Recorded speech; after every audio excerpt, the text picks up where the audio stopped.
ओम अज्ञानतिमिरन्धस्य ज्ञानाञ्जनशलाकया चक्षुरुन्मीलितं येन तस्मै श्रीगुरुवे नमः। नमो ओम विष्णुपादाय कृष्णपृष्ठाय भूतले श्रीमते भक्तिवेदांत स्वामिन् इति नामिने। नमस्ते सरस्वते देवे गौरवाणी प्रचारिणे निर्विशेषा शून्यवादी पाश्चात्य देशतारिणे। जय श्री कृष्ण चैतन्य प्रभु नित्यानंदा श्री अद्वैत गदाधर श्रीवासदि गौर भक्तवृंदा। हरे कृष्णा कृष्ण कृष्णा हरे हरे, हरे राम राम राम हरे हरे। हरे कृष्णा।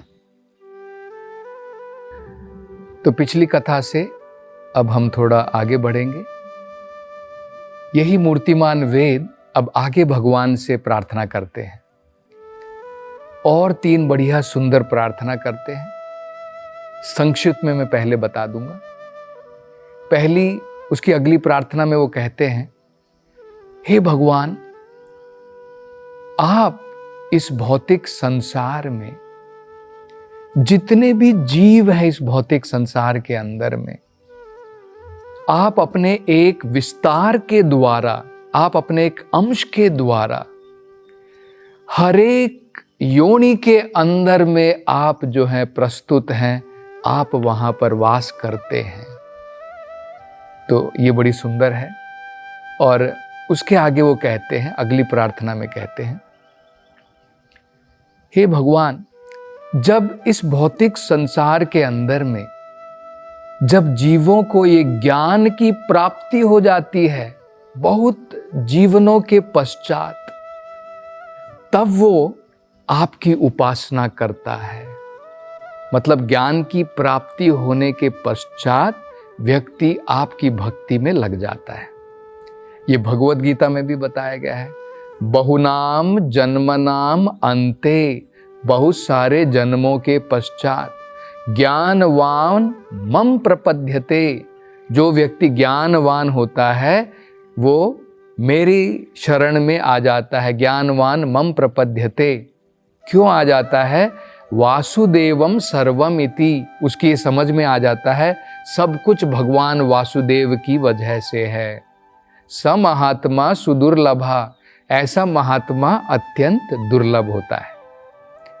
और उसकी अगली प्रार्थना में वेद कहते हैं कि जब जीव को ये भी ज्ञान हो जाता है कि भगवान सारी की सारी इंद्रियां, मेरा मन, मेरी बुद्धि सब आपके द्वारा ही प्रदान की गई है, इसलिए आपकी सेवा में लगाना ही सबसे बेहतर, सबसे उत्तम है इस भौतिक संसार के अंदर में। तो अब हम इसको जो है थोड़ा थोड़ा समझने का प्रयास करेंगे। तो उस प्रार्थना में सबसे पहली इस श्रृंखला की प्रार्थना में वो कहते हैं कि हे भगवान, आप सभी जीवों के अंदर में, सभी योनियों के अंदर में आप अपने एक अंश के द्वारा प्रस्तुत हैं, आप प्रवेश करते हैं। तो ये हमें ज्ञान है। भगवद गीता में भी भगवान ने कहा है, भगवान कहते हैं सर्वयोनिषु भारत, जितनी भी संसार के अंदर में योनियां हैं, अहम बीज प्रदापिता, उन सबको बीज के रूप में इस भौतिक संसार में मैं ही प्रदान करता हूं। तो भौतिक संसार में ये जो भौतिक संसार है, ये जो भौतिक जगत है, ये जो प्रकृति है, ये हमारी माता के बराबर है। क्योंकि जैसे माता जो है बीज पिताजी प्रदान करते हैं, माता शरीर प्रदान करती है, ठीक इसी प्रकार से ये जो भौतिक प्रकृति है, माया भगवान की शक्ति है, ये हमें देह की प्राप्ति कराती है, ये जो हम देह देख रहे हैं। लेकिन जो आत्मा है, जो बीज है, वो ये भौतिक संसार नहीं देता है। वो भगवान इस संसार के अंदर में हम जीवों को यहाँ पर जो है भगवान स्थानांतरण करते हैं अपनी योग माया शक्ति के द्वारा। तो जब हम भौतिक संसार में आना चाहते हैं, भगवान हमें इस संसार के अंदर में भेजते हैं। वो कैसे आते हैं उसके बारे में भी हम जो है थोड़ा विचार करेंगे। तो जीव जो है संसार के अंदर में आता है और भौतिक प्रकृति जो है उसे देह प्राप्ति कराती है। और तब भगवान क्या करते हैं, भगवान भी हर एक जीव के अंदर में प्रवेश कर लेते हैं। क्योंकि अगर भगवान प्रवेश नहीं करेंगे, केवल आत्मा मात्र इस शरीर के अंदर में रहेगी, तो हमारा जीवन जो है नहीं चलेगा। क्योंकि हम अपने आप सब कुछ नहीं कर सकते हैं। अभी आप देखिए, जब हम बचपन में होते हैं, जब हम जन्म मात्र लेते हैं, उस समय में हमें पता है कि हमें कोई ध्यान नहीं, हमें कोई ज्ञान नहीं रहता है। परमात्मा ही अंदर से जो है हमें वो ज्ञान देता है। जब बच्चे को भूख लगती है तो वो माँ का दूध का स्तन का पान करता है, और भगवान ने ही वो सारी की सारी अरेंजमेंट भी की है। देखिए, हमको इस संसार में भेजने से पहले भगवान जो है माँ के स्तन के अंदर में दूध भेजता है। जब तक बच्चे का जन्म नहीं होता है तब तक माँ के स्तन से दूध नहीं उतरता है। जैसे ही बच्चे का जन्म होता है उसका भोजन भी रेडी है। ये भगवान की ही व्यवस्था है। तो भगवान देखिए हृदय के अंदर से क्या क्या कार्य करते हैं। भगवान जब प्रवेश करते हैं, सारी की सारी अरेंजमेंट इस भौतिक संसार के अंदर में, हमारी जो इच्छाएं हैं वो पूरी करने के लिए, उसकी सुविधा के लिए, हमारे जितने भी हम कर्म करते हैं इस भौतिक संसार में, उसके साक्षी के रूप में भी भगवान जो है हृदय के अंदर में विराजमान है। तो भगवान जो है हर एक प्राणी के अंदर में, हर एक योनियों के अंदर में इस प्रकार से भगवान प्रवेश करते हैं। लेकिन क्या होता है, जो ये निराकारवादी हैं, वो क्या सोचते हैं, उनका क्या मत है? वो सोचते हैं इस शरीर के अंदर में आत्मा और परमात्मा दो अलग अलग नहीं है। वो सोचते हैं आत्मा ही परमात्मा है और परमात्मा ही आत्मा है, वो एक ही है। उनकी समझ इस प्रकार से है। लेकिन हम समझने का प्रयास करेंगे, आत्मा अलग है और परमात्मा अलग है। ये उपनिषद के अंदर में भी कहा गया है। उसमें कहा है समाने वृक्षे पुरुषो द्विमग्नो, मतलब एक ही शरीर, समाने एक ही शरीर के अंदर में ये जो हृदय है, इसके अंदर में जैसे एक पेड़ के ऊपर दो चिड़िया बैठी हुई हैं एक डाल के ऊपर। ये बड़ा सुंदर उदाहरण वेदों के अंदर में उपनिषद में दिया है। तो उसमें से एक चिड़िया जो है वो उस पेड़ के फल खाने में लगी है। उस पेड़ के अंदर में फल खा रही है, कभी कोई मीठा फल है, कोई कड़वा फल है, कोई खट्टा फल है। दूसरी चिड़िया को इस पेड़ के फल खाने में कोई रुचि नहीं है, कोई आसक्ति नहीं है। और ये जो चिड़िया अलग अलग प्रकार के फल खा रही है, उस प्रकार के, जिस प्रकार के फल खाती है उस प्रकार का उसे अनुभव प्राप्त होता है। कभी मीठे फल खाती है तो खुश होती है, कड़वे फल खाती है तो दुखी होती है। इसी प्रकार से मीठे, खट्टे, कड़वे फल खाने के अंदर में वो लगी है और इस संसार के अंदर में सुख और दुख भोग रही है। लेकिन जो दूसरा पक्षी है, जो दूसरी चिड़िया है, वो केवल उसकी सुविधा के लिए वहां पर बैठी हुई है और जो उसको चाहिए उसको जो है प्राप्त कराती है। उसके कर्म के अनुसार, जैसा हमने कर्म किया है, भगवान वो सुविधा प्रदान करते हैं कि हमें किस प्रकार की सुविधा प्राप्त हो। तो परमात्मा के रूप में भगवान जो है अनुमंता है और साक्षी भी है। हम जो कार्य कर रहे हैं उसके साक्षी हैं और जो हम करना चाहते हैं उसकी अनुमति भी भगवान देते हैं। हमारे लिए वो सुविधा जो है प्रदान इस भौतिक संसार के अंदर में भगवान करते हैं। तो उसी उपनिषद में कहा है कि जब तक ये जो दूसरा पक्षी जो अनेकों प्रकार के फल खा रहा है और कभी एक पेड़ से फिर दूसरे पेड़ पे जाता है, तो वो दूसरी चिड़िया भी साथ साथ जाती है, फिर जाकर के जो है दूसरे शरीर में भी परमात्मा के रूप में भगवान जो है हमारे हृदय के अंदर में आता है। लेकिन भगवान इस भौतिक संसार के सुख और दुख के फलों को जो है भगवान नहीं भोग रहा है, केवल आत्मा इस भौतिक संसार में सुख और दुखों के फलों को भोग रही है। ये अंतर होता है आत्मा में और परमात्मा में। बड़ा सुंदर उदाहरण जो है ये मूर्तिमान वेद जो है इस संदर्भ में देते हैं। वो कहते हैं आत्मा अलग अलग प्रकार का शरीर धारण करती है और आत्मा जो है जिस प्रकार का शरीर धारण करती है अपनी शक्तियां उस शरीर के अनुसार मात्र जो है प्रदर्शित कर सकती है, उससे बाहर वो प्रदर्शित नहीं कर सकती है।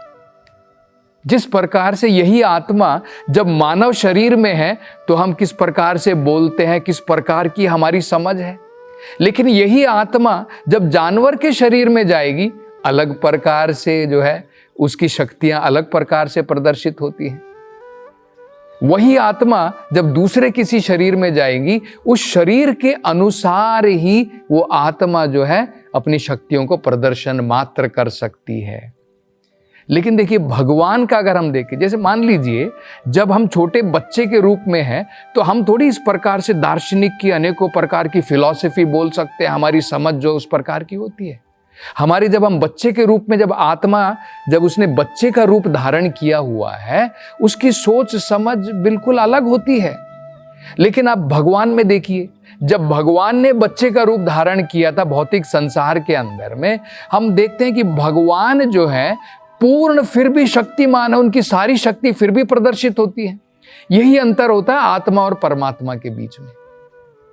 जब भगवान कृष्ण यशोदा माई की गोद में थे तब भी भगवान की सारी शक्ति जो है पूर्ण रूप की शक्ति भगवान प्रदर्शित करते हैं। मतलब भगवान इस भौतिक शरीर के द्वारा सीमित नहीं होते हैं, फिर भी भगवान जो है अनलिमिटेड असीमित हैं, उनकी कोई लिमिटेशन नहीं है। आत्मा जो है कर्म के द्वारा जैसा शरीर की प्राप्ति हुई उस प्रकार के शरीर के बंधन में बंध जाती है। और आत्मा क्या करती है, भगवान अपनी मर्जी से आते हैं भौतिक संसार में। भगवान भी कई बार जो है मीन का रूप भी धारण करते हैं, कछुए का रूप भी धारण करते हैं, नरसिम्हा का रूप भी, सिंह का रूप भी भगवान धारण करते हैं, अनेकों वराह का, यहां तक कि भगवान जो वराह का रूप भी धारण करते हैं। लेकिन जब आत्मा वराह के रूप में आती है उसकी क्रियाएं अलग होती हैं, लेकिन जब भगवान अवतार के रूप में आते हैं भगवान की क्रियाएं अलग हैं। भगवान वराह के रूप में भी वंदनीय है, भगवान उसके रूप में भी पूजनीय है, लेकिन हमारी स्थिति जैसी देखिए कैसी बिगड़ जाती है। मानव के शरीर में तो तब भी जो है हम थोड़े बहुत ठीक अवस्था में हैं, लेकिन जब जानवरों में उससे भी नीचे की योनियों में जब हमारा पतन होता है तो हम देख सकते हैं कि किस प्रकार के अनेकों कष्ट जो है जीव इस भौतिक संसार के अंदर में भोगता है। तो आगे ये मूर्तिमान वेद बताते हैं ये कैसे होता है। जब हम कुछ भी इस भौतिक संसार के अंदर में कार्य करते हैं तो भगवान जो है हृदय के अंदर में एक साक्षी के रूप में सब कुछ साक्षी के रूप में भगवान देखते हैं। और जीवन के अंत में जिस प्रकार से कोर्ट में जजमेंट दी जाती है, आपको क्या सज़ा मिलेगी, आपको कुछ जो है, कई बार क्या होता है हम किसी मुश्किल में हैं और कोर्ट जो है हमें ऑर्डर दे देता है कि भाई ये जो केस है इस व्यक्ति को इतना पैसा वापस मिलना चाहिए, है ना। तो उस प्रकार से हम देखते हैं कोर्ट किसी व्यक्ति को तो जो है मुनाफा देता है और किसी व्यक्ति को सजा देता है, तो दोनों प्रकार से हो सकता है। तो इसी प्रकार से भौतिक संसार के अंदर में परमात्मा एक जज के रूप में भगवान क्या करते हैं, हमारे कार्यों की समीक्षा करते हैं और उस समीक्षा के पश्चात जिस प्रकार की देह की हमें प्राप्ति होनी है, जिस प्रकार की हमारी इच्छाएं हैं, उस प्रकार का शरीर माया हमें प्रदान करती है भगवान के आदेश के अनुसार। तो मान लीजिए अब हम मानव जीवन के अंदर में हैं और हम जो है कर्म जानवर की भांति करते हैं और उसके अनुसार अगर हमें जानवर की योनि में जाना है अगले जन्म में, तो क्या होता है, भगवान के आदेश के अनुसार आत्मा जो है आत्मा जो है उस प्राणी के वीर्य के अंदर में सबसे पहले जाती है। अंग्रेजी में से सीमेन कहते हैं, संस्कृत में से वीर्य कहते हैं। जिस वीर्य के द्वारा पिताजी जो है मां के गर्भ में बच्चे को आरोपण करता है, उसे वीर्य कहते हैं। तो सबसे पहले आत्मा कहाँ जाती है? सबसे पहले आत्मा जो है उस वीर्य के अंदर में विराजमान होती है। वो कहाँ से जाती है, कैसे जाती है? भौतिक संसार में भगवान जो है अन्न के रूप में, जब कोई भी जीव अन्न के रूप में जब हम भोजन लेते हैं, उस भोजन के द्वारा आत्मा जो है हमारे वीर्य के अंदर में स्थानांतरण होती है और वहां से आत्मा जो है मां के गर्भ में जाती है। और जिस प्रकार के मां के गर्भ में जाएगी उस प्रकार के शरीर की हमें जो है आगे प्राप्ति होती है।